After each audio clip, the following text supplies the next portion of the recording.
G'day everyone, I'm Smokescreen and welcome back to another video. And here we go, we're back with Nations Cup. It's switched to Wednesdays, which means I can now compete, and I can compete in any of the slots I like, including the first slot, which we've got here. You can see just in the background there, my car of choice, and in fact you can see about half the grid's car of choice there.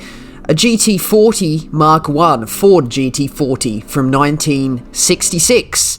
The track that we're on is Nurburgring Nordschleife, and you can see by the pit lane here, the pit lane that we are sitting in fact, it is the Nordschleife, just the Nordschleife. We don't use the GP circuit, it's just the Nordschleife loop, and you know what that means? That means actually two things. You can't overtake anywhere except for slipstreaming down the straight, so qualifying's really important. And number two, oh yeah, we do the entire Nordschleife loop as our out lap. Tyre wear is on ×11, so we do have to be careful on the out lap. But we get out to the straight, and this is where we begin to get ourselves some space for qualifying. Now, I had a bit of a dilemma. I didn't want to be too close to Amazing Hour because I know this is going to sound really stupid, but for me, his bar across the top of his car with all his information, that would have distracted me, so I thought I'll just gap him a bit and allow that bar to disappear, which it does there. So now we can put pedal to the floor and go down the straight. I've also got to make sure I don't have Metal Gear too close behind me, because I don't want him catching up to me throughout my lap. But let's go on my qualifying lap. Here, we've got a nice gap ahead, and I don't think Metal Gear is too close behind, but we'll see how that goes as the lap develops. So I'm going to show my qualifying lap, but I'm going to fast forward the straight bits / easy bits that don't really require too much skill, such as this section. We're going to come into the braking zone here, got to make sure we get down to a nice speed so we get onto the power in one foul swoop, which we do there, and then you can get two wheels on all these curbs, and then just a dab of brakes and get back down to first gear. This car has 4 gears, so the gears are really long, including first gear. So first gear takes you all the way up to about 130 kilometers an hour, so there's a lot of first gear use on this track. You can see coming through Flugplatz, we go for that 2 wheels on the grass entry, and I do an early upshift to third. I don't think that's quite the fastest way to do it, but I felt in my practice I was able to go faster than when I chose second gear, but at the top level I think it is second gear through that corner. You can see how sketchy it is as we go into Arenberg over the crest of the left-hander. We're going to have a look behind on the exit of this corner, I believe, or no, we do start fast forwarding instead. Coming up here, this is another really sketchy part. It's so easy to fling into that barrier on the right, and you can see we actually almost do that, almost getting 2 wheels onto the grass. But coming through the Adenauer Force chicane, making sure we get the car slowed down and nice and square for the exit. Metal Gear behind is getting closer, so this is what I didn't want. And I'll actually be completely dead honest, I didn't actually look at the totem coming up to my qualifying lap. If I'd seen it was Metal Gear, I probably would have slowed right down and let him go ahead before the lap started. I thought it was Captain Muffin behind, but he's dropped back down to 5th before his qualifying lap. So I've got myself a bit of an issue now. I've got Metal Gear catching up to me, and he's probably going to be 5, 6, 7 seconds a lap quicker than me, so it's a little bit of a problem now because he's going to catch up to me, and I don't want to hold him up. And in fact, I'm probably holding him up just by being in front of him because of the visual distraction, like I sort of described with Amazing Hour ahead of me. So he's getting just closer and closer with every section of the track we do, and it was really beginning to rattle me at this point because I was a little bit worried about what might happen when he catches up to me. I'm not quite sure how he views this situation, but I've just got to make sure that we can get to a part of the track where I can let him pass safely without him losing too much more time.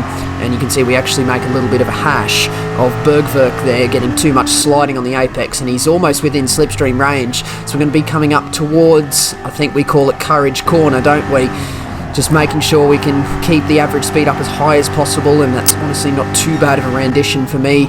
And Metal Gear's still ominously behind. We're going to be coming into the carousel section, and I think this is probably one of the last places he can get past without losing time, because coming up to the twisty handling section, he's probably guaranteed to catch me up. But Metal Gear's so close behind, and I was just focusing too much, and look at that, I missed the carousel like a complete idiot, and I just looked behind at this point, and I was like, I'm just going to let him go. I would rather lose some time here than lose more time with a potential incident if he catches up to me in a more sort of difficult part of the track. But he's past there, and look, I've lost quite a bit of time, at probably 2 seconds maybe, because I missed the carousel, and then I also couldn't accelerate fully for fear that Metal Gear would get stuck behind. But he's ahead of me now, and it shouldn't be too much of a worry for him anymore about my presence, but I hope that he can still put together a good qualifying lap, or a good second half of the qualifying lap, as to not hinder him too much. I would hate to be the reason for him to do poorly. So we are just going to be focusing now on trying to get our second half of the lap, or second or third of the lap, I guess, is probably more realistic. To make sure I'm getting it all correct. So all through these handling sections, it's honestly, all of these corners are a toss-up between first and second until we get to this right-hander where you do want first gear on the exit. But you can see we are actually sticking with Metal Gear. We do have a little bit of a slipstream assistance through the straight portions, but it is kind of promising to see that I can stick with him a little bit, but he gets a better run down that straight and coming through this right-hander now, making sure we get a good exit here, because we're flat out for a little while as we come up towards the closing stages of this handling section. It's all flat out here, and then braking just on the black flag electronic box hanging over the track, and we've got to make sure to get a nice solid left-hander here, and Metal Gear is probably just getting out of slipstream range now. It would be quite handy if I could stay and have slipstream for the straight, but I think at that point there, I think that is slipstream range broken. So we're not going to have a slipstream, but I was able to stick, a little bit closer to Metal Gear than I expected. So I think that's kind of promising. I think my qualifying time is not going to be too bad, but we can finally fast forward down this straight. We've finished all the corners, so we're going to fast forward all the way down the Dottinghoe and get to the end, the Tiergarten section. This is really sketchy because you're braking and the car's going on top of all these curbs. You basically just got to try and keep the car as straight as possible. We get it pulled up nicely for Horenrain there, and then coming into the final turn, final right-hander, just got to make sure not to hit the inside barrier. It's actually a decent turn. Managed to keep our speed up coming across the line at the 7:49.1, and we'll see exactly where that puts us on the grid shortly. But Metal Gear does slot in second position, only 2 seconds off, amazing hour. But have a look there, 7:49 puts me in 8th. I probably lost maybe realistically 2 seconds, so that would have given me a 7:47, which would have put me 6th. I was not expecting to get a 7:45, so I'm happy with 8th. But let's just enjoy the Nations Cup introduction for the first time this stage.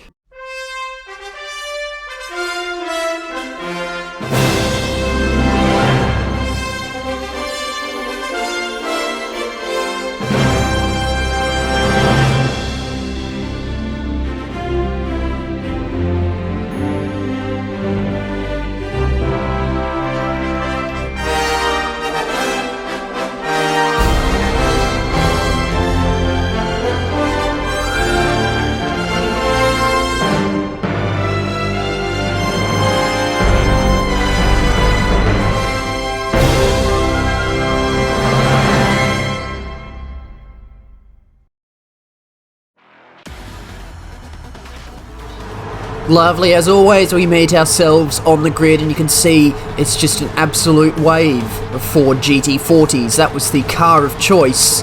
However, there are a couple of different cars down the grid, and we're going to have a little bit of an adventure down the grid here as we fast forward through all of the GT40s qualifying at the front of the grid. And then there's me in 8th, another Rid 1 behind, and we're beginning to see some of the meme wagons that have been chosen. For some reason, the KTM Crossbow is one of the more popular meme wagons. You've got an F50 there. It's actually not too bad of a car. It's just a bit understeery, so we just about count that as a meme wagon. We've got another Crossbow, and we're going to be going further back in the grid. We've got a Mazda Roadster touring car. Oh my goodness, that is a meme wagon. That's the meme wagon of the round there, but we've got another Crossbow. A lot of strange car choices, but we come back to the front of the grid where all the GT40s have qualified, or most of them, and we can see the major downfall here as this first gear is just so long that we take ages and ages to accelerate, but we finally get up to speed. Thankfully, it's a rolling start. If this was a standing start, I would probably go so far as to say that nobody would be using the GT40. Well, we can finally get this race underway. Right, so the strategy for this race, it's a very, very easy no-stop. We are on sports hard tyres, so not too much grip there, but, you know, it's a nice amount of grip for this car. I think it was the right choice of tyres, and the tyre wear, you know, it is a little bit noticeable, but it's not by any stretch of the imagination an excessive level of tyre wear. So, easy no-stop, no pit stop to do, which is good. No fuel to save, which is good because you need to rev the absolute crap out of this car. You need to rev the absolute bolts off the engine to get the most speed. And because you've got the hatchback gearbox, you want to be having as much speed as possible when your car pauses momentarily for each of the gear changes. But now we're just going to be focusing on trying to basically keep our position in the race. So this race is less so about trying to make as many moves as possible and more so about just trying to keep the bloody car on the track, because that's generally what I find with a race at Nurburgring Nordschleife is you tend to just do well by virtue of just not crashing, and that was honestly my main goal, basically, was just to not crash, just keep the car on the track. If I don't crash and get a decent points haul, which I would consider to be 220 or above, that will be what I will take for this round, even if it does mean I get 0 overtakes done. But you can see we've got Ridwan right up my trumpet now. He's in the slipstream, but unfortunately for him, there's not really an overtaking opportunity until now, where we would get to see High Octane just mess up the entry to the Arenberg section, and we all make a position there, but I think he's just gotten too much weight transfer on that uphill sort of left-hander over a crest, and he's just ended up in the barrier. That's very unfortunate for him, but it's given me a nice opportunity to get closer to Ranger Oz, and as long as I can stick kind of close enough to him here, I should be able to slipstream past him down the straight. Look how much ground I gained in that braking zone. I think I had sort of a bigger testicular region coming into that braking zone, because that is a very high-risk part of the circuit, but I did practice quite a bit, a few hours of continuous practice for this round, and I did practice on trying to brake as late as possible for that left-hander, because I knew that would be a very divisive corner. You know, the people with lower skill, we'll say, with no ill intentions from that statement, of course, but, you know, people that probably aren't quite as practiced will probably lose quite a bit of time at that braking zone in particular, and I think that's what we've seen here with Ranger Oz. But as we come into the later stages of the lap, you can see we had quite a large skip because there wasn't really too much to show. Ridwan got out of the slipstream and wasn't able to stick close enough, and then Ranger Oz was a little bit quicker than me throughout all of this section, which is why we're showing it, obviously. But coming through all of these corners, Ranger Oz has broken the slipstream, so he's got quite a clean run through there. And, you know, I was beginning to stress a little bit at this point. I was beginning to worry, because obviously we want the slipstream down the Dottingahoa, 2 kilometre long straight here at Nürburgring. We want the slipstream there because that's probably one of the very, very, very few places that we can actually overtake at this track. You can probably construct an overtake at a couple of corners, but considering the track is about 20 kilometres long, almost 21 kilometres long, the fact that there's like 2 or 3 overtaking opportunities, it really just demonstrates how this track is really not built for racing as such. But I think we've managed to, or not we, but Polyphony Digital have managed to piece together a very good race. As long as you can sort of qualify in a decent spot, I think it's okay. But if you mess up your qualifying lap and you have to fight through the pack, that's really not ideal at all. But you can see coming into the Klein's Carousel and the Galgenkopf corner, which is the next right-hander coming up, we've actually got ourselves back into the slipstream of Ranger Oz. We get a very nice Klein's Carousel there. We're within 6/10, and I think that's just about close enough to get a move, but I think we panic a little bit, just miss sort of the turn-in point. We do have to dab the brakes, and we don't get Galgenkopf as nice as I would have liked. So now we're just looking at that gap to Ranger Oz. It's just slowly creeping up. It's 7.5 tenths momentarily, but it just equalises at like 7.48 tenths, which is about 2 thousandths of a second within slipstream range. We are just able to keep the car within the slipstream range as we head down the straight. However, it's not close enough to be able to close right in and get an overtake done, but it's close enough to still be within striking distance if he does make a mistake throughout this second lap. So a little bit of a poor end to that lap, and you know, that's one of my two main opportunities to get an overtake done on Ranger Oz. So that was sort of half of the overtaking opportunities I had at Ranger Oz done and dusted because I made a silly mistake on the entry. But now we've just got to get through this second lap incident free, and we're going to stay on board for about half the lap here because I'm going to see how close the race between the three of us really is. So we saw in the previous lap, Ridwan was able to be all over me throughout the first half of the lap, but unfortunately for him, I will say that it's the wrong half of the lap to be fast at. You probably want to be faster in the second half of the lap so you can get within slipstream range for the straight, but there's no real overtaking opportunity in any of the first half of this lap. So it's really difficult for Ridwan, who does appear to be faster at the first half of the lap than me. It's really difficult for him to try and construct an overtake. Basically, one of the very few overtaking opportunities would be probably Arenberg, because you can outbrake someone and just spam downshift to try and get the car stopped, but it's very, very risky because you're coming off the back of that uphill over the crest left-hander, and you can see coming up into the Flugplatz section, Ridwan is right on my trumpet. He's within 2/10 as we head through this corner, but I've done my upshift to third early, so it gives me a little bit of an advantage in saying that I don't have to do that clunky gear shift down the straight. But Ridwan is right there. He's right on my back bumper. He's given me a little bit of a bump draft, but he sensibly doesn't go for this move. There was really no way you can get side by side through that corner, and we're just going to try and brake as late as possible into Arenberg, and we managed to defend that position.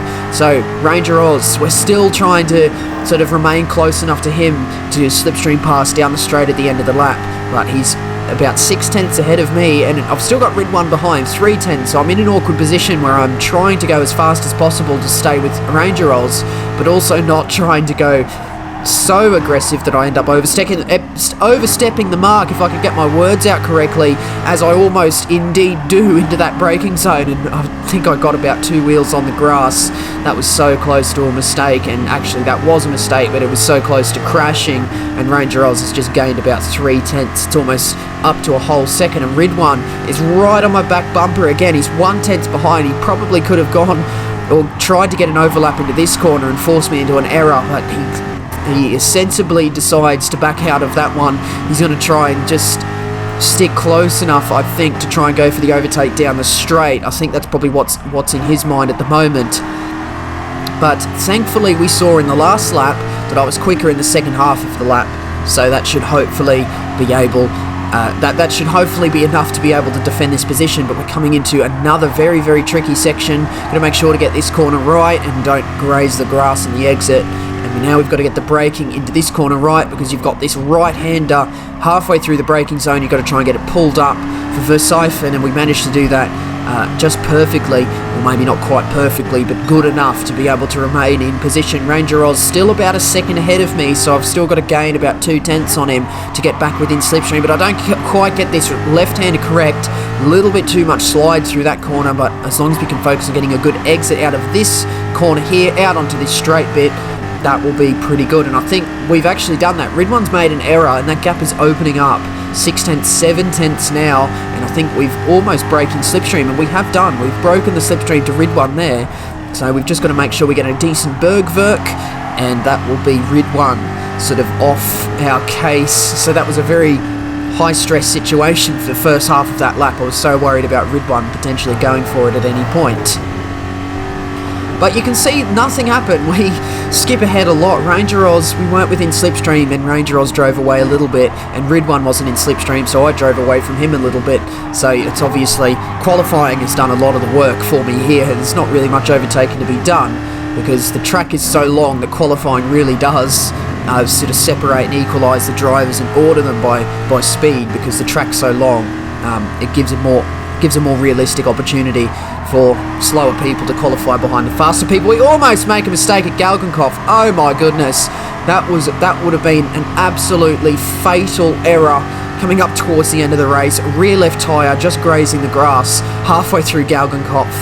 But thankfully, we don't lose too much time from that. But, you know, we weren't in the slipstream of Ranger. Ridwan wasn't in the slipstream of me. There was no point showing the end or the run up to the end because we all just finished in formation with about a 2-second gap ahead and behind. So there's really, you know, it was really a boring race, to be honest. It really wasn't much that went on. There was High Octane that made a mistake at the start and gave me my 1 position gain that I ended up getting in the end of the race. But I did manage to bring home 239 points, which is actually a decent result for me. So I didn't go again. But that was by no means the end of the action for the night. In fact, the main action of the night, I guess you could say, was a qualifying session, but a practice race I did earlier, and I'm going to show you because this was absolutely incredible. We meet ourselves here. This is a practice race in just an open lobby before the first slot. So this has no bearing on any championship here. It's just a practice race to get a sort of a feel for the tyre wear and fuel. But we meet ourselves coming towards the end of the race, actually. I'm not going to show the entire race, but you can see I've actually got Ridwan behind. So we had raced previously in the night, and he's once again behind me. So he's going to have a very good blueprint. He's going to be able to draw up some sketches of what the rear of my GT40 looks like, and some very accurate sketches at that, given the amount of time he's been stuck behind me. But yes, we joined me towards the end of the race. Ridwan has crashed at the carousel. That is no good. But it's just a 2-horse race now between myself and Wolfman. I do have a little bit of a penalty. That is from a corner cut that I did earlier in the race. And that's going to actually prove to be a little bit of a a little bit of a sort of important point in this race, because I have caught up to Wolfman. I started 5th in this race and got 4 overtakes done up into 2nd. So we have caught up to Wolfman throughout this race, but now we've got to try and get close enough to him and overtake and try and bleed off this penalty. So this is, of course, in a sort of private lobby where we don't use the penalty gates. You have to slow down on a straight manually in order to get off that penalty, but you can slow down at any part of the track and that penalty can drop off. So I'm trying to sort of work out how I can get rid of this penalty while also remaining with close enough to Wolfman to be able to get a slingshot down the straight. And I perhaps should have got rid of my penalty earlier in the race so that I could give myself a better opportunity to catch back up to Wolfman, because now I'm right up to the back of him and I've still got this penalty to bleed off. I don't want to brake now and fall out of slipstream, but he makes a mistake there and I let off the throttle thinking, oh, that'll get rid of my penalty, and it doesn't do anything. And I'm like, oh no, now I've just lost time without any positive outcome. So I've got to try and get rid of this penalty somehow. So I think at this point there's no real spot I can hit the brakes now, because it's all flat out from here up until the braking zone. I almost bit it there coming over the crest, managed to just catch the car, and that was so close. The car just rotated as we went over the crest, and we're now out of the slipstream range of Wolfman. I've got to get a very good right-hander, uphill right-hander coming up towards this left-hander now. We're just going to be focusing on that gap. It opens up to 8/10 momentarily, but I think Wolfman gets a poor exit. 2 wheels on the curb. The car is so squirrely, but I knew at this point it was either all or nothing. I have to be within slipstream or very close. I have to be within slipstream and sort of within half a second sort of thing, because we saw in the actual race that 7/10 or 7.5 is not close enough to get this overtake done. But coming through Galgenkopf, we are within slipstream, about 6/10 behind him, so we're going to see if we can actually grab this position. And even at this point, I don't think I'm going to be able to bleed this penalty off before the end. So my last opportunity, or I've got 2 options, is to try and get a second ahead of him and then cross the line and it'll add a second, or try and do the old technique where you slam on your brakes before the finish line to hopefully bleed that penalty off. We're gaining up towards the back of Wolfman and we're coming into the Tiergarten section. This is so sketchy. I'm going to go for the move around the outside of the left-hander at the end of the Dottinger Hoa, side by side into the braking zone for Tiergarten. I've got to make sure we leave him space and we just get on the brakes late enough to get that position. We don't graze the grass on the entry to Horenrain and we get it pulled up beautifully. Oh my goodness. Braking for the final corner, make sure we don't run wide, get onto the power. We do have the first position. We're going to try and brake and get this penalty off. We brake and nothing happens to the penalty, so we do actually finish off in second. But my goodness, that was an absolute my heart was in my mouth. I was choking on my heart coming through Tiergarten. That was so sketchy, side by side through a high-speed braking zone with Wolfman, and that was the best action of the night. So unfortunately, doesn't really have a bearing on the competition, but it was an absolutely awesome end to the race with Wolfman, and I knew that I needed to show it in the video, so I'm so glad I was able to save that clip and show you. But as for the actual FIA race itself, 239 points is actually quite a decent result for me. Not as it's actually higher than I was expecting for a 7th position finish. I didn't even check the points at the start of the race because I didn't want to put too much pressure on myself to try and get overtakes done to reach a satisfactory position. So I was waiting for the end, and I thought, if it's 2:15, 2:20, I'll probably just leave it. And then I saw the end, 2:39. I was quite happy with that, so that's where I left it. I really wish I could have put together a better qualifying session. Unfortunately, getting stuck on track with Metal Gear, I hope I didn't hold him up too much, but I think I probably did hold him up a little bit, being a bit of a visual distraction, but I think that's just how qualifying goes at the Nurburgring. You've got to make sure you've got enough of a gap ahead and behind, and I tried to do my best, but obviously I just misjudged. Didn't leave enough of a gap behind me, and Metal Gear caught up. So I wish I was able to put together a better lap without a mistake at the carousel. I think that would have been a little bit better. Probably would have qualified me 6th, and I probably could have gotten a better position in the race, but with 239 points I wasn't going to risk losing that. So that's where we left that round, and that means that's where I'm going to leave this video. So do hit the like button if you enjoyed, and do subscribe if you'd like to see more videos from me. Do leave a comment as well. Questions, comments, and constructive criticism, as always, very much appreciated. But that's going to be the end of this one today, and that means that is it from me. So once again, I do thank you very much for watching. See you later.